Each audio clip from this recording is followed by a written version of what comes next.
Hermanos y visitantes, todo el libro de Zacarías abarca el anuncio del Señor de los ejércitos en relación a la llegada de su reino. De hecho, por eso titulamos nuestra serie Venga tu reino.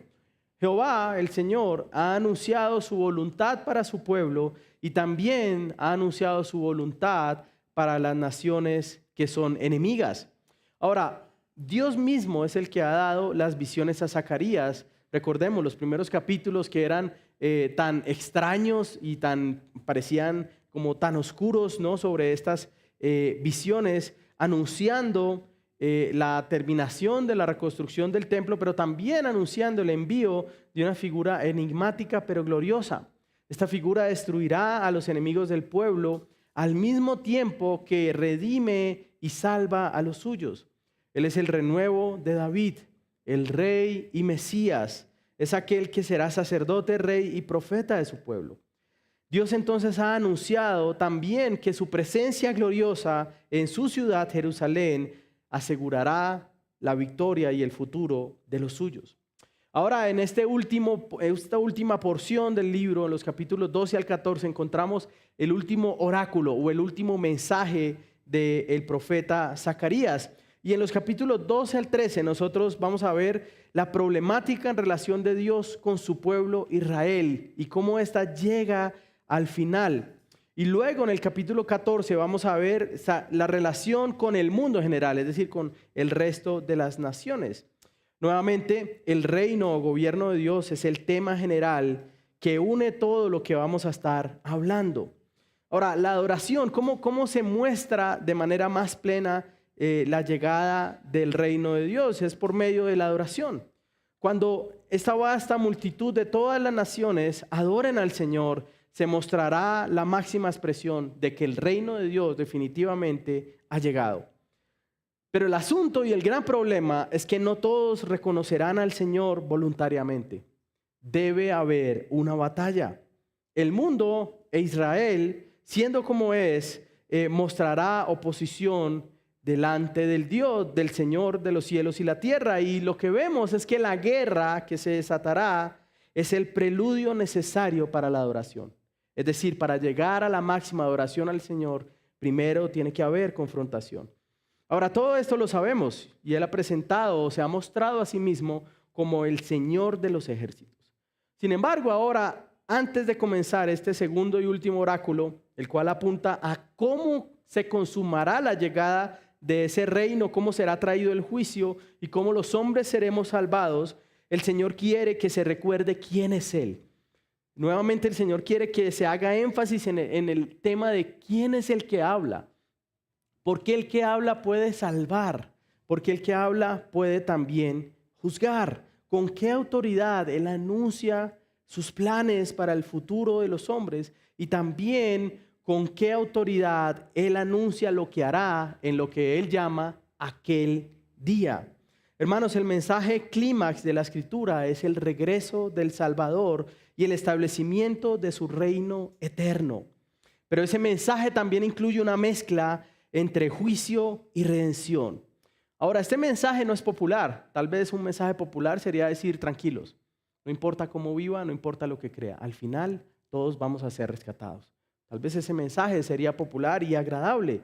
Sin embargo, el mensaje de la Escritura es diferente. Este mensaje también de rechazo y de juicio para algunos hombres es rechazado incluso por algunos que profesan ser cristianos. Es decir, algunos que dicen que son creyentes no creen en el regreso del Señor o al menos no creen en el regreso de Cristo como se habla en la Biblia.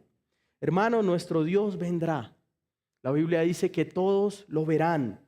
Aquel día en el que Él regrese, nadie será inmune a sus planes. Es decir, la voluntad del Señor será hecha para todos los hombres. No importa que usted diga que no cree en Él. No importa que algunos hombres digan, no, yo no creo en eso, Dios no existe, ese libro es antiguo, es obsoleto, estamos en una época moderna y progresista. No importa. El sol sigue existiendo aunque alguien llegue a estar tan loco como para decir que no cree en Él. Dios existe aunque algunos hombres rechacen el hecho de que Él es verdadero. Ahora su voluntad entonces se anuncia. Lo que se habla ahora en esta porción es qué va a pasar en aquel día. Y mi mensaje esta mañana entonces es corto y es claro. Y es que en aquel día la salvación y juicio del Señor serán seguros. Nuevamente, en aquel día la salvación y juicio del Señor serán seguros. Y quiero abordar dos aspectos de este mensaje. Primero, el verso 1. Es el creador quien declara lo que se hará con Israel. Es decir, ¿quién es el que está hablando? Y en segundo lugar, es el creador el que ejecutará sus anuncios en aquel día. Es decir, Dios no solo puede decir que va a pasar en el día final, sino que Dios es el que pondrá eso por obra aquel día.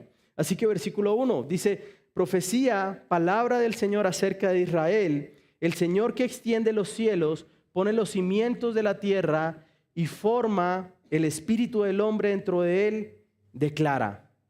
Lo primero es que Dios establece cuál es la fuente de autoridad.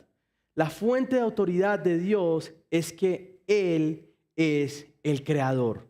Es que Él es el que ha creado el universo, pero no solo el universo, sino que Él también nos ha creado a nosotros los hombres. Él es el Señor. Extiende los cielos, pone los cimientos de la tierra. Mi hermano, y usted que nos visita hoy, yo quiero decirle algo, y es que nosotros creemos, afirmamos y damos nuestra vida por esto, y es que Dios es el creador de todo lo que existe, tanto de la tierra como del universo completo. Dios es el creador de todo lo que existe. Ahora tal vez esto sea básico, ¿no? Cristianismo nivel pre-kinder, ¿no? Los niños, tal vez nuestros niños de la escuela dominical ya saben esto. Pero ¿cree usted realmente esto? ¿Cree usted que las montañas, las constelaciones, ¿no? Ahora que este nuevo telescopio web está explorando zonas inexploradas del universo, ¿cree usted que todo el universo fue creado por el Señor? Y no solo eso, ¿cree usted que el universo fue creado por el Señor solamente con el poder de su palabra? Es decir, Él trajo a existencia lo que no existía. Dios no necesitó materia prima para hacer nada. Dios no necesitó el permiso de nadie. Él simplemente creó con el poder de su palabra. Debemos creer en el Señor como creador. Ahora, ¿cuál es nuestro entendimiento sobre el relato de la creación? A veces vamos a Génesis, ¿no? Capítulo 1 hasta el 3 y pensamos, no, eso es como una historia bonita para los niños, ¿no? Adán, Eva, el primer día, el segundo día, el tercer día, vio Dios que era bueno, etcétera, etcétera, etcétera. ¿Qué creemos nosotros acerca de eso? Lo que está afirmando acá el Señor es que Él está recordando que Él fue el que creó, que Él es el creador de todas las cosas que existen. Ahora, es triste que como cristianos no nos detenemos a pensar en que eso es glorioso. Todo vino a existencia por su palabra. Dios no requirió ninguna ayuda, nada para hacer todas las cosas que existen. Lo segundo que quiero decir es que el Señor también forma el espíritu del hombre dentro de él. Y esto es importante recordarlo, porque ninguno de nosotros en un sentido es dueño de su vida. Nosotros tomamos decisiones, etcétera, pero ninguno de nosotros es dueño de su propia existencia. Y si usted piensa eso, dígame, ¿en qué momento usted decidió nacer el día que nació y en el lugar que nació? ¿En qué momento usted decidió que sus padres iban a ser los que fueron sus padres? Ninguno de nosotros es dueño de su existencia. Dice la palabra que el Señor forma el espíritu del hombre dentro de él. Ahora, esta expresión, espíritu de vida dentro de los hombres, afirma que Él es el que da vida. No es otro sino Dios. Él es el que da la vida. Por lo tanto, por implicación, también Él es el único que puede tomarla. Es bueno recordar eso, hermanos. El mundo se conmovió hace unos días por la muerte de un famoso artista, ¿no? Que creyó que tal vez su vida estaba en sus manos. Y todos los días encontramos eso, diferentes personas. De algunas se conocen porque son bien reconocidas, de otras simplemente son una cifra más en la tasa de suicidios. Hermanos, Dios es el que da espíritu al hombre y Él es el que lo reclama nuevamente. Debemos recordarlo, no nos hicimos nosotros a nosotros mismos. Dios es el dueño de la vida. Creer que nuestra vida fluye de nosotros mismos es gran necedad. Creer que depende de nosotros nuestra propia existencia es gran necedad. Pero también afirma que la palabra por la palabra es que todo fue creado y la palabra es la que determina todo lo que será hecho. El Señor está poniendo este preludio para después afirmar todo lo que pasará en aquel día. Ahora, hermanos, el hecho de que Dios sea creador y quien gobierna la historia le da una autoridad especial a su palabra. Lo que predicamos acá domingo tras domingo es la palabra de aquel que creó todas las cosas. Y el que creó todas las cosas con el poder de su palabra también tiene poder para que por medio de la predicación su corazón cambie. Usted se ha hecho una nueva creación, como dice el apóstol Pablo. Es decir, su autoridad especial que está en su palabra y sus anuncios no son solo para el pueblo que escucha a Zacarías. Esto es algo que debemos recordar también nosotros hoy. Debemos reconocer, nosotros creemos, sostenemos como cristianos que toda la palabra está inspirada o ha sido inspirada por Dios. Segunda de Timoteo, capítulo 3. Toda la escritura es inspirada por Él y es para nosotros. Debemos reconocer entonces que su palabra tiene autoridad, es autoritativa para nosotros. Lo que damos el domingo no son una serie de consejos y tips para ser mejor persona, no. Hablamos la palabra y hablamos el mensaje, el único que puede salvar a los hombres y dar vida eterna. Debemos atesorar el hecho de que al poder escuchar la Biblia y ponerla por obra, nosotros podemos mostrar que pertenecemos a Dios. Debemos atesorar el hecho de poder escuchar la Biblia siendo predicada. ¿Se ha sentado usted alguna vez cuando usted está alistándose para venir a la iglesia y poner todo en orden para poder llegar a tiempo? Espero que lo haga, ¿no? Se ha detenido a pensar, wow, qué milagro que pueda yo ir a escuchar la predicación de la palabra del Señor. Qué privilegio poder escuchar esto. No por quien va a enseñar, sino por aquello que se va a enseñar y aquel que inspiró lo que se enseña acá. Ahora, esto debe sacudir la manera como nos sentamos a escuchar los sermones el domingo. Yo algunas veces lo he dicho. Esta predicación, la proclamación de la palabra del Señor es la adoración del que predica. Pero la manera como usted escucha este sermón y todos los sermones es adoración de parte suya, ¿no? La manera como anticipamos el domingo como el día en el que Dios me va a hablar. Hermanos, quien escucha la palabra con desinterés o irreverencia debe ser amonestado hoy. Si usted está acá, tal vez está un poco distraído, ¿no? Tal vez usted está dando, no sé, eso ya tiene un nombre técnico, ¿no? Yo no me acuerdo en este momento. ¿Cómo usted se sienta a escuchar la palabra del Señor? ¿Cómo usted se sienta a atender lo que Dios quiere hablar? Hermano, para navegar en sus redes y para ver videos, usted tiene 6 días y 22 horas a la semana, ¿no? Tiene 2 horas para sentarse a escuchar al Señor y cantar al Señor. La manera como escuchamos nuestros sermones muestra también el respeto y reverencia que yo tengo por el Señor. Y este es un llamado para todos nosotros, porque Dios está anunciando, yo soy el Creador. La manera como escuchamos los sermones, como venimos a adorar al Señor. Ahora, ¿qué piensas tú que sucede cuando se predica la palabra en esta iglesia cada domingo? ¿Cómo te preparas para recibir el mensaje del Señor?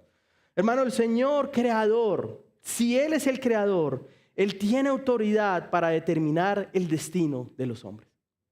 Si creemos que de verdad Dios creó todas las cosas y al ser humano, entonces Dios tiene autoridad para hacer lo que le plazca con su obra. Ahora, la buena noticia es que Dios no solo es el creador, sino que el resto de sus atributos hablan de su perfección. Es un creador que es fiel. No estamos creyendo en un creador tirano o perverso. Es un creador justo, es un creador santo, es un creador amoroso. Micah Fries, hablando sobre esto, dice lo siguiente: el fundamento de todo lo que Dios llama a su pueblo a hacer y hacer se basa en el hecho de que Dios nos creó. ¿Por qué eres responsable ante Dios? Porque Dios te creó. ¿Por qué Dios juzgará un día al mundo entero? Porque Dios creó el mundo. Le pertenece a Él. Nosotros le pertenecemos a Él. No nos creamos a nosotros mismos. Él nos creó. Por lo tanto, si Dios nos creó, entonces Él tiene el derecho soberano y absoluto de gobernarnos. pero escuche esto, también tiene el derecho absoluto para juzgarnos. Por allá a finales de los 80 o creo que al inicio de los 90 se hizo famosa una frase de un rapero, ¿no? Y decía, "Only God can judge me". Solo Dios puede juzgarme. Y algunos lo usan como una excusa para hacer lo que quieran. Pero la verdad es que solo Dios puede juzgarme y lo hará. Él lo hará. Aquel día, todos estaremos delante de Él. Hermanos, en aquel día la salvación y el juicio del Creador son seguros. Él es el Creador, tiene autoridad para gobernar el destino de los hombres. Su palabra no debe ser otra cosa sino fuente de esperanza para los suyos, pero también debe ser fuente de temor y de reverencia. Ahora la pregunta es, ¿no nos da acaso esperanza saber que la maldad será derrotada? Lo que está hablando este pasaje en Zacarías, como vamos a ver, es que habrá una confrontación final y los enemigos del Señor y su pueblo vendrán contra Él, pero serán derrotados por Dios mismo. Eso debe darnos alegría, porque nadie acá celebra la maldad en la que se está yendo el mundo entero. La perversidad, nadie celebra que eso avance. Todos deberíamos tener gozo y esperanza cuando escuchamos que la maldad será derrotada. Ahora, una vez establecida su autoridad, una vez establecido el hecho de que Él es el que habla y que Él determina sus planes para Israel, el oráculo entonces se abre, el anuncio se abre y muestra cuáles son esos planes, qué es lo que pasará aquel día. Versos 2 al 9, esto me lleva a mi segundo punto. El Creador, el que ejecutará sus anuncios. El Creador es el que ejecutará sus anuncios en aquel día. Verso 2 dice, yo haré que de Jerusalén una copa de vértigo para todos los pueblos de alrededor, y cuando haya asedio contra Jerusalén, también lo habrá contra Judá. Y sucederá que en aquel día que haré de Jerusalén una piedra pesada para todos los pueblos. Todos los que la levanten serán severamente desgarrados, y contra ella se congregarán todas las naciones de la tierra. Mis hermanos, en aquel día se expresa que Jerusalén será como una piedra pesada. Ahora recordemos, estos exiliados que escuchan estas palabras han regresado a una ciudad que ha sido sitiada y derrotada varias veces. En ese momento los habitantes de Jerusalén, los que habían regresado de Babilonia, sabían perfectamente que era ser un perdedor, que era ser derrotado, que era ser dominado por uno más fuerte. Pero el Señor está diciendo que en aquel día Jerusalén será una piedra pesada que desgarrará a los que intenten levantarla. Ahora, en aquella época, en esa región y en las costumbres que habían, pasaba que cuando los muchachos querían mostrar lo fuertes que eran y lo grandes que eran, lo que hacían era competir entre ellos levantando piedras macizas, ¿no? Ya eso hoy no lo hacemos, ¿no?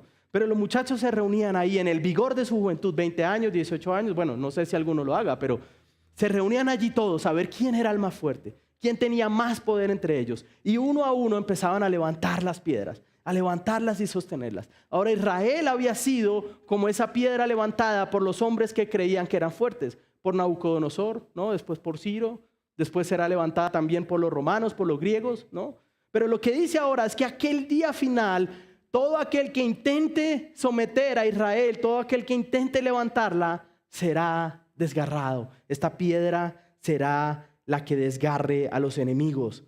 Ahora, ¿cómo es posible que una ciudad que conoce más la derrota que la victoria, ahora puede verse a sí misma como la ciudad que derrotará a los que vengan contra ella?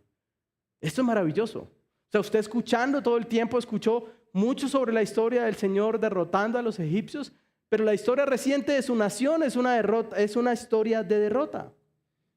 Pero ahora Dios está anunciando que las cosas serán diferentes.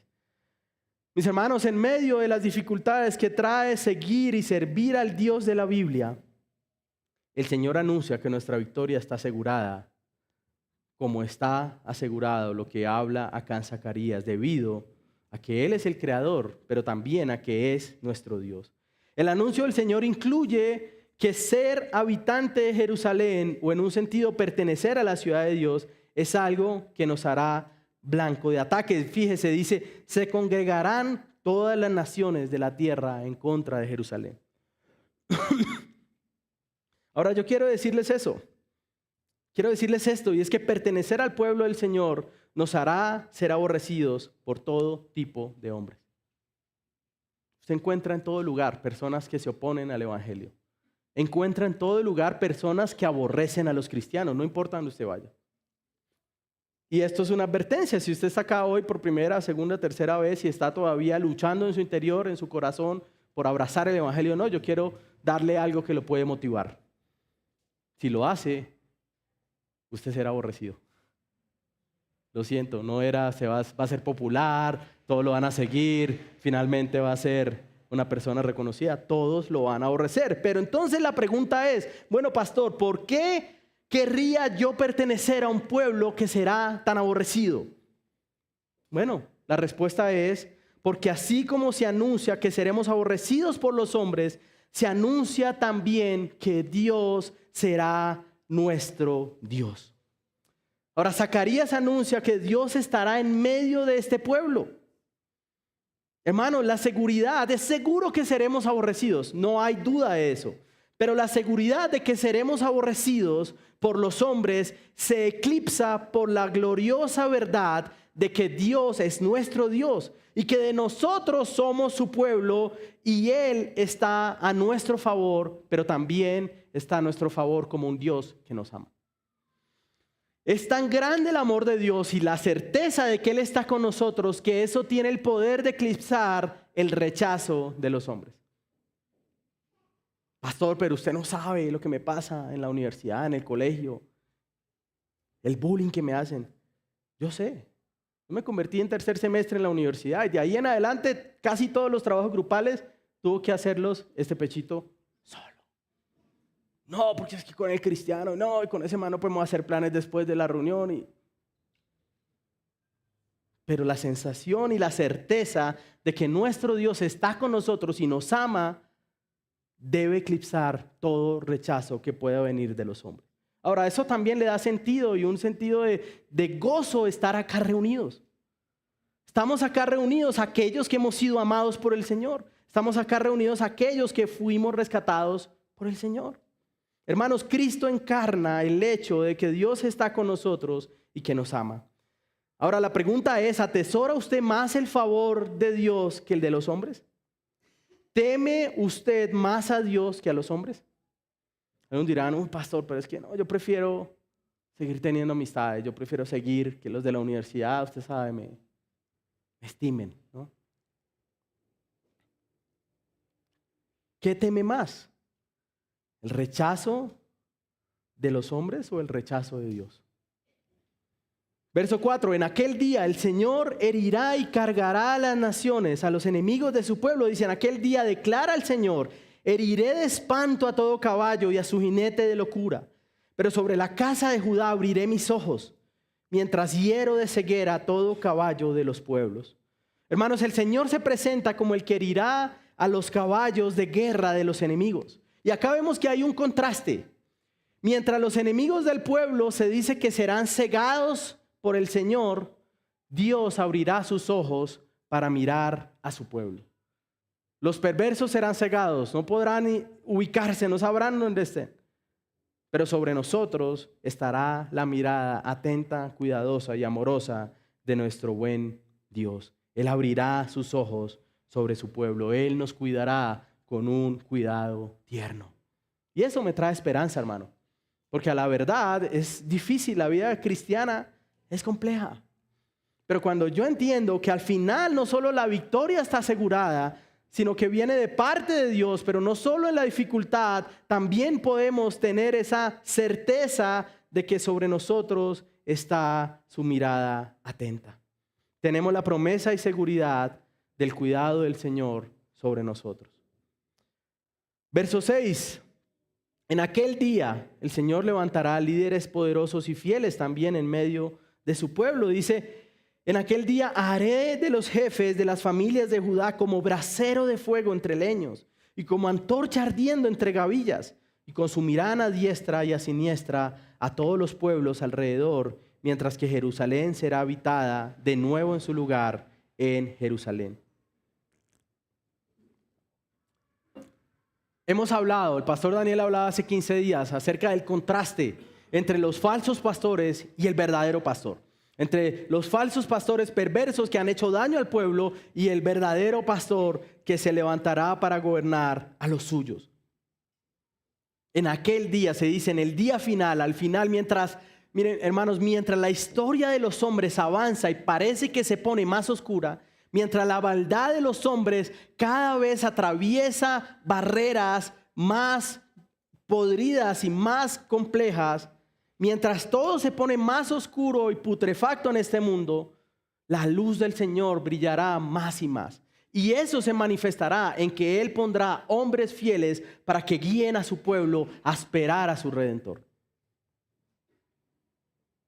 Dice Barry Webb sobre esto, así que habrá liderazgo, pero será un liderazgo que realmente se preocupa por los débiles y une a las personas en lugar de dispersarlas. En otras palabras, un liderazgo como el de Dios mismo.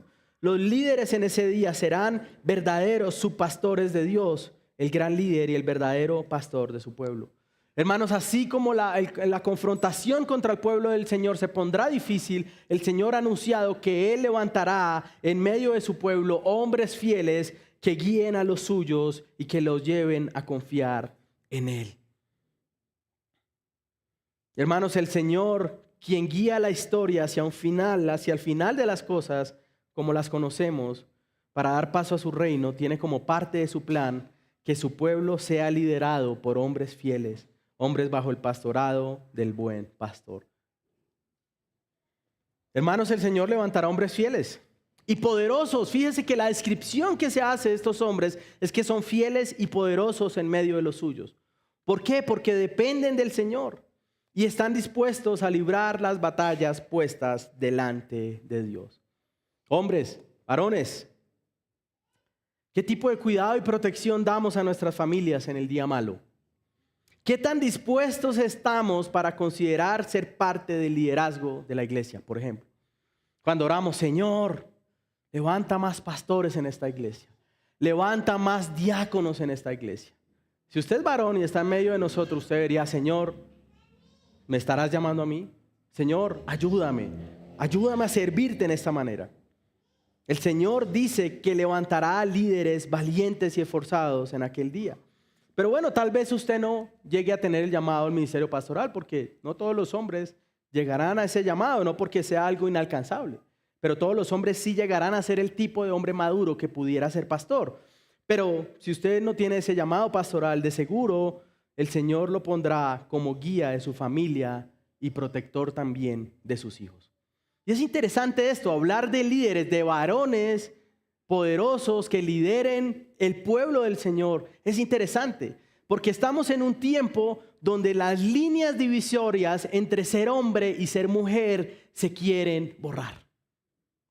Y el hombre que se muestra como un hombre que quiere tener una familia, que quiere ser responsable por su hogar, que quiere ser fiel a la mujer, que quiere levantar a sus hijos, es visto como un hombre anticuado.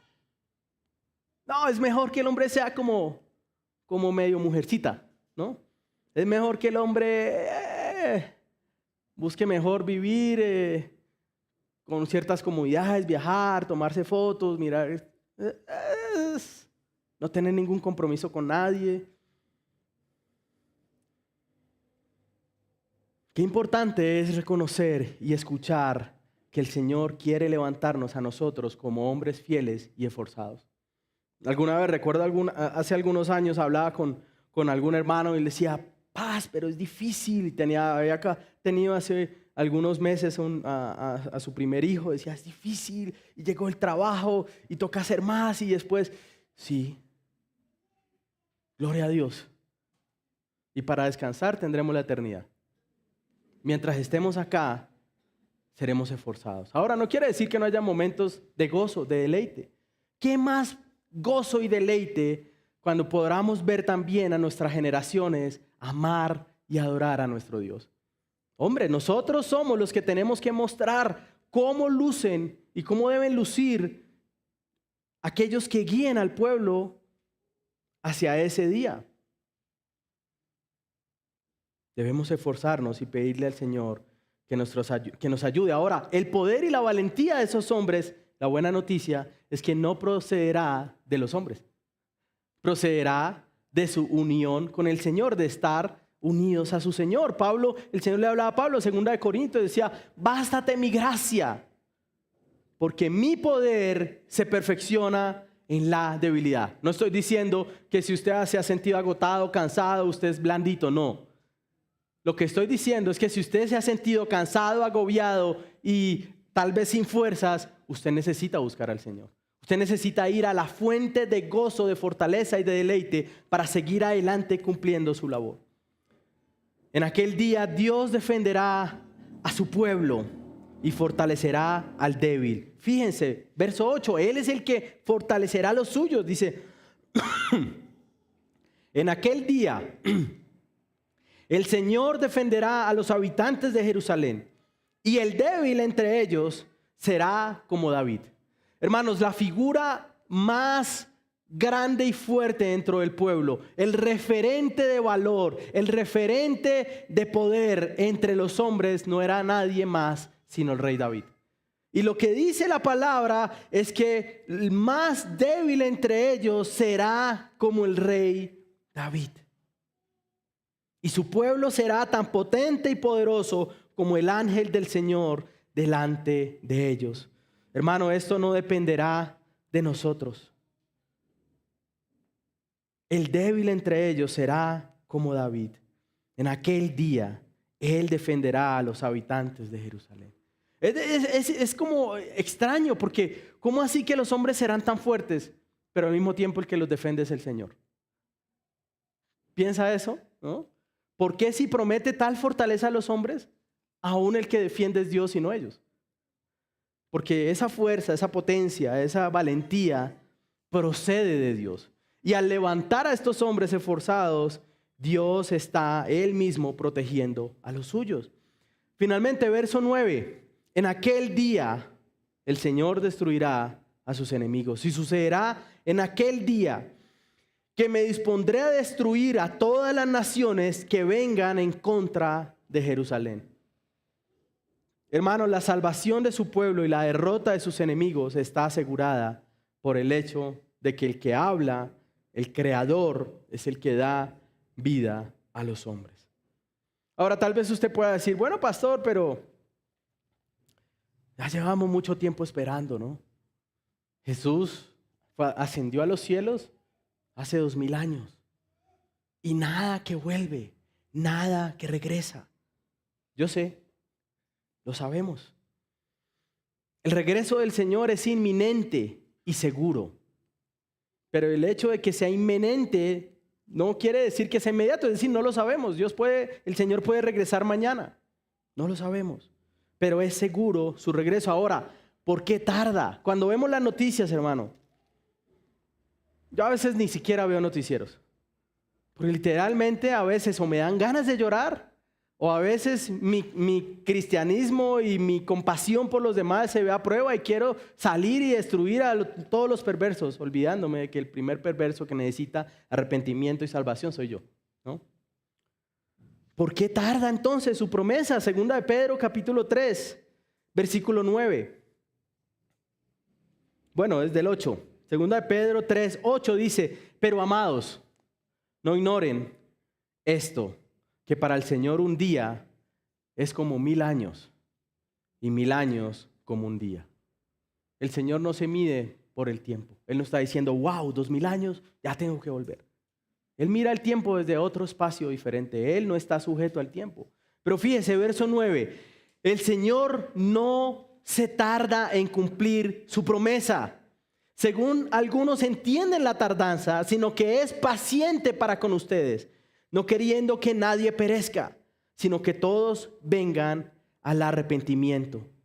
Pero el día del Señor vendrá como ladrón, en el cual los cielos pasarán con gran estruendo y los elementos serán destruidos con fuego intenso y la tierra y las obras que hay en ella serán quemadas.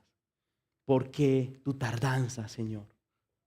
Porque Él sigue rescatando hombres del infierno. Él no quiere que nadie perezca. Sin embargo, el día que Él regrese, ya no habrá más tiempo para arrepentirse. Hermanos, en aquel día la salvación y juicio del Señor Creador son seguros. El plan de Dios se llevará a cabo. Es un plan trinitario. La segunda persona de la Trinidad está en el centro de ese plan junto a su pueblo. Dios es el Creador. Él ha hecho todas las cosas por el designio de su voluntad. Pero también entendemos que fue una creación trinitaria. Hablábamos con los hermanos hace un par de semanas, Colosenses 1, capítulo 1, verso 13. Dice que es por medio de Cristo por el cual todo fue creado y por el cual también todo subsiste. Porque Él es la imagen visible del Dios invisible. En Él habita plenamente la deidad. Es decir, que en Cristo es aquel medio creador y al hablar de este regreso del Señor, hablamos no solo del regreso del Padre, hablamos del regreso de Cristo. Es un plan trinitario. Él es el medio por el cual todo es creado, pero también el medio por el cual los hombres son salvados, pero también será aquel por el cual o por medio del cual algunos serán enjuiciados y condenados. Recordemos, esta es una mezcla entre la primera y la segunda venida de Cristo. Hace un par de capítulos veíamos que el rey de Jerusalén vendría como montado en un pollino, justo y humilde.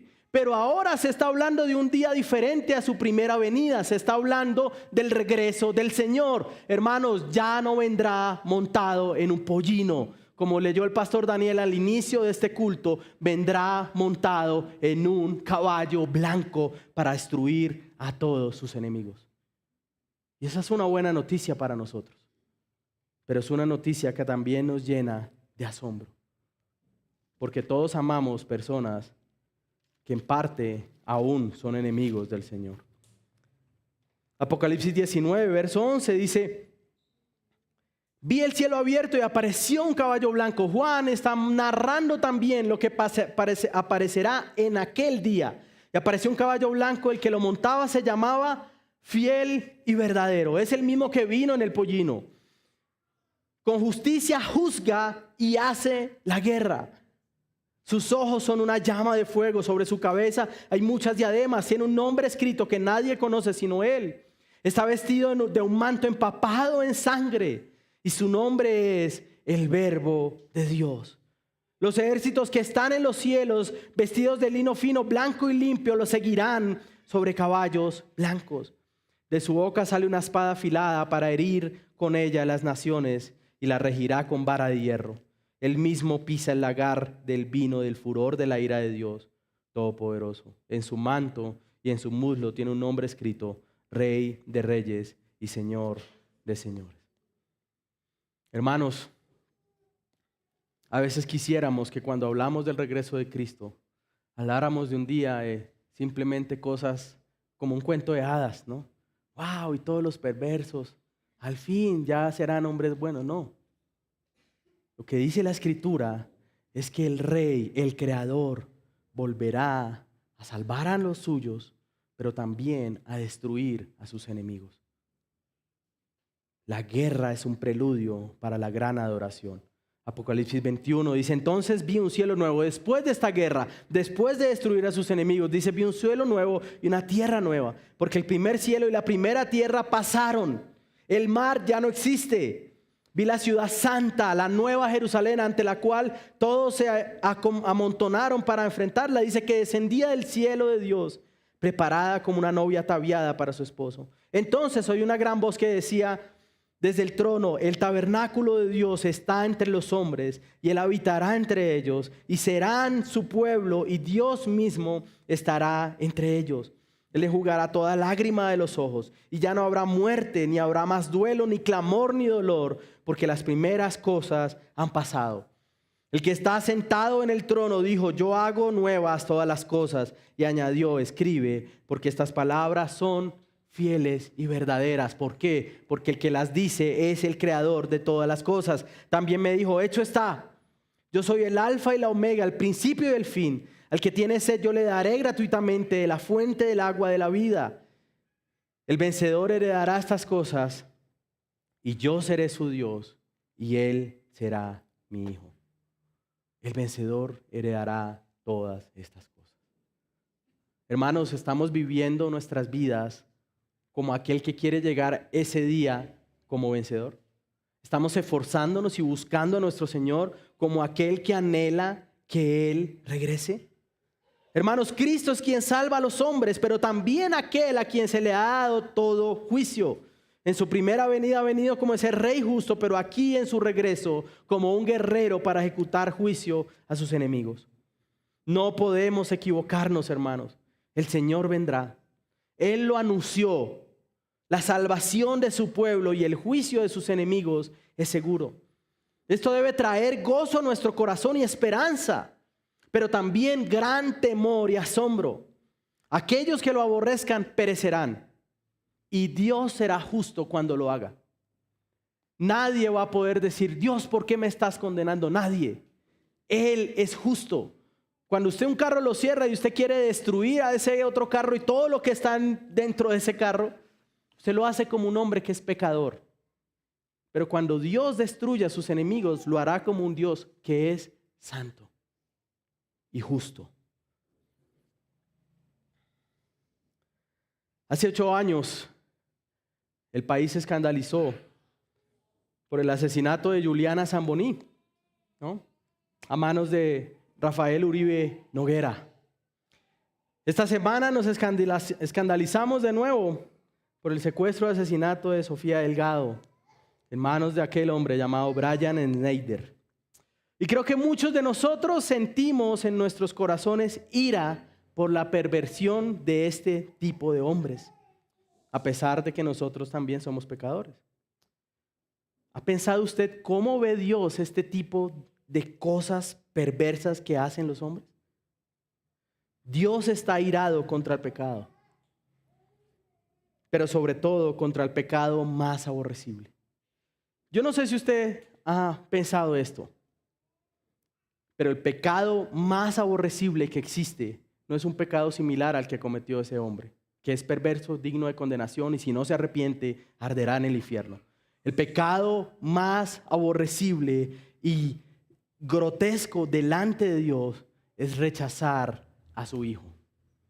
El rechazo de Cristo es más grotesco ante los ojos del Señor que lo que hicieron aquellos hombres con estas niñas. ¿Ha pensado usted eso? Que un día viviendo como enemigo de Dios a los ojos del Padre es peor que esto que hacen estos hombres. Y seguro escuchamos esas noticias y nosotros queremos que haya porte de armas en el país, ¿no? Y tener la suerte de encontrar alguno de ellos. Porque nuestro corazón tiene escrito allí que la injusticia y la perversidad no pueden vencer. Porque Dios puso ese deseo allí. La buena noticia es que la injusticia, la perversidad y el pecado de los hombres no vencerán. Serán castigados, serán derrotados, serán destruidos por el juez justo. Y eso debe traer esperanza a su pueblo. La guerra es el preludio necesario para la adoración.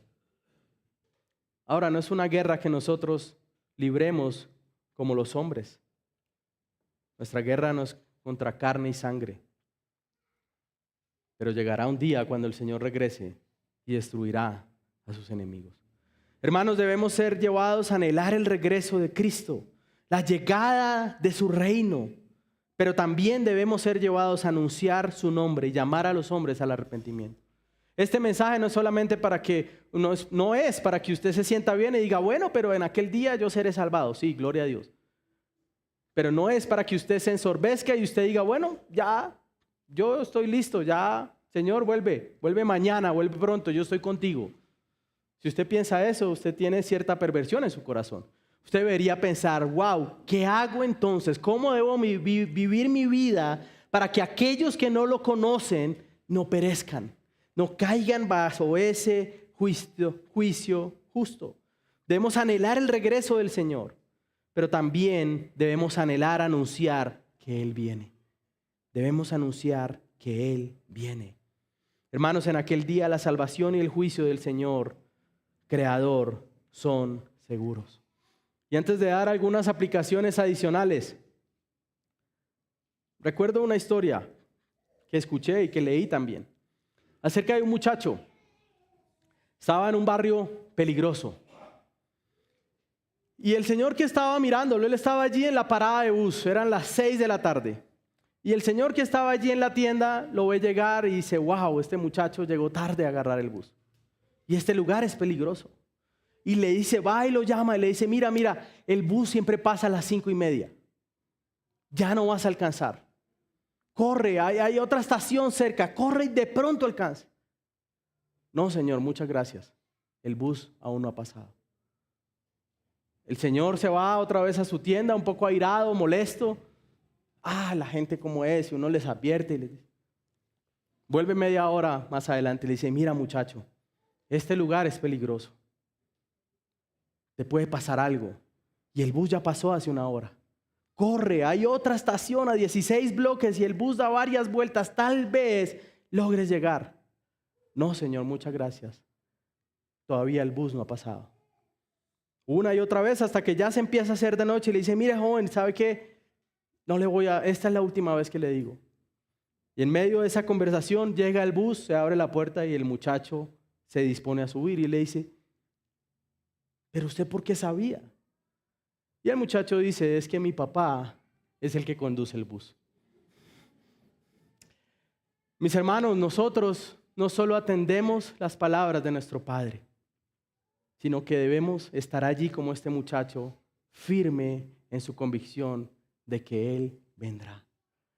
Y no solo porque Él prometió que lo haría, sino que mientras llega, aunque estemos en un lugar peligroso como el muchacho de esta historia, Él prometió que estaría ahí hasta que Él regrese.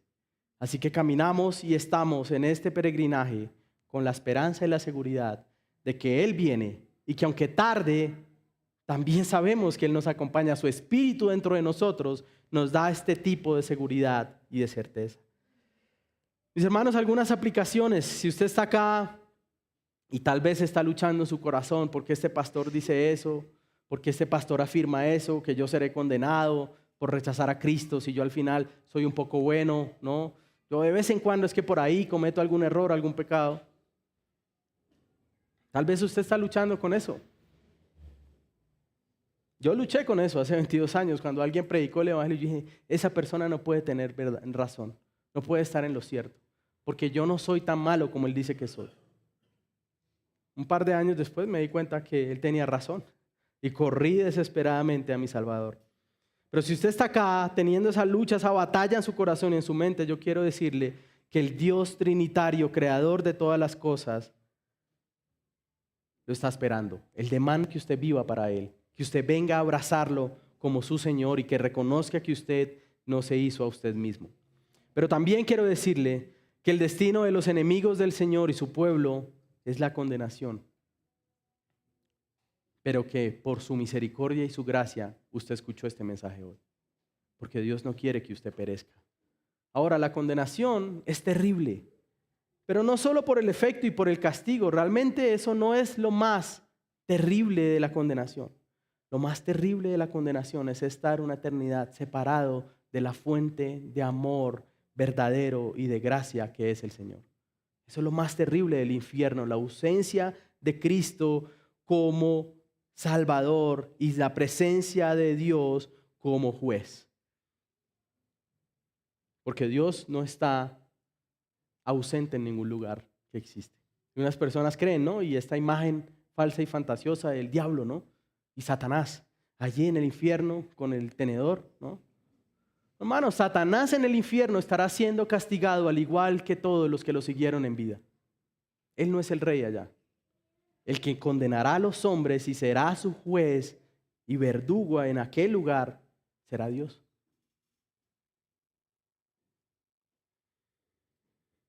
Juez justo. Arrepentámonos y vengamos a Cristo. Abracemos al Salvador.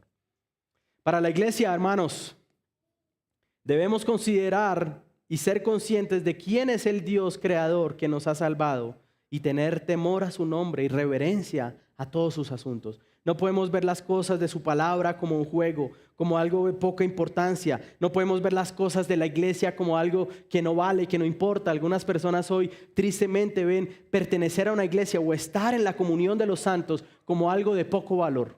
Veo la membresía de la iglesia como quitarme una camisa y ponerme otra. No, pertenecer al pueblo del Señor es una bendición. Ser conscientes de que el que habla es Dios mismo es una bendición. Debemos agradecer por su misericordia. Debemos confiar en el Señor, creador de todas las cosas. Si Él nos creó y también nos redimió, ¿cómo no tener confianza, hermano? Esto trae esperanza para el que está afligido. Trae ánimo y fuerzas nuevas para el que está cansado.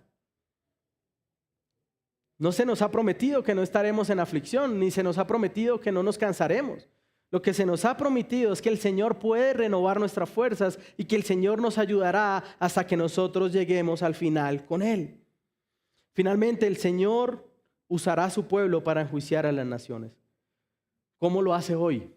Por medio de la predicación del Evangelio. Por medio de hombres que quieren vivir para Él. Que podamos ser partícipes de la salvación de los hombres y que podamos honrar al Señor y orar por la salvación de las almas. Que reconozcamos que Dios es justo, aun cuando llegue a condenar a los que lo han rechazado. Que el Señor nos ayude, hermanos, que podamos verlo, honrarlo, vivir para su gloria y descansar en su bondad y en su fidelidad. Padre, gracias, Señor, por tu palabra. Gracias porque has dado esta promesa maravillosa, Señor, que es certera. Tú volverás. Y en tu regreso rescatarás a tu pueblo y enjuiciarás a los perversos. Tú no quieres que nadie perezca, por eso retrasas tu venida, Señor. Y mientras vienes, Señor, que nosotros podamos predicar tu evangelio, las buenas nuevas. Es una buena noticia tu regreso, porque estaremos contigo, Señor. Veremos finalmente tu rostro, estaremos contigo para siempre, Señor, honrándote y adorándote, Señor. Padre, ayúdanos a anhelar aquel gran día, con una expectación, con un gozo, pero también con temor, Señor. Que podamos permanecer y perseverar hasta el final. Nuestras vidas están en tus manos, Señor. Ayúdanos a hablar de tu grandeza y de tu gracia y de tu fidelidad a los que no te conocen, Señor. Y aun cuando te rechacen, Señor, que podamos reconocer que tú serás justo y fiel en tu regreso, Señor. Te damos gracias, Padre, en Cristo Jesús. Amén.